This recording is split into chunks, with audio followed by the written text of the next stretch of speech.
Can you provide some suggestions for transitioning from a corporate job and work fully into your business when there are limitations due to contractual agreements?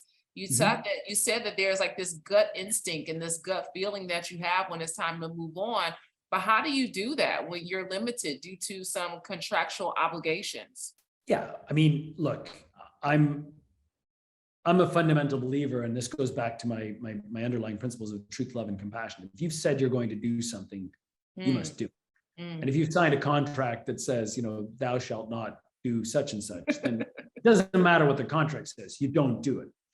I do believe it, however, that said, that you know, there there are ways and means to I wouldn't say get around them, but these contractual limitations don't exist forever.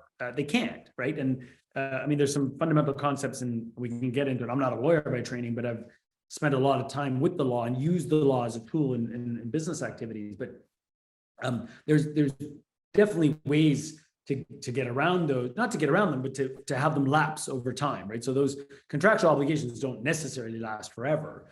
And I would say is, if you're in that type of position, you probably take the time to introspect and strategize and put together your plan so that, for example, let's say it's a non-compete or a non-solicit in a particular type of business or particular geography. Once that time lapses, you're ready to hit the ground running.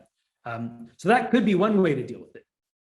A lot of these contractual obligations are also, as I mentioned, in geographic in terms of how they limit you. So fundamentally, as a global business person, I'm a big believer that if you can do it over here, you might be able to do it over there as well. So look to that contract, get some advice, and see whether you can, do what we call a Me Too business. So not the bad Me Too from the entertainment industry, but let's take a business model that worked over here Yeah. and bring it to another jurisdiction with some degree of modification. So I always think there's ways around this with degrees of modification, but I don't want anybody on this call to think that I'm suggesting for an instant that you should ever violate anything you've agreed to contractually. I just, that's not principally the right thing to do.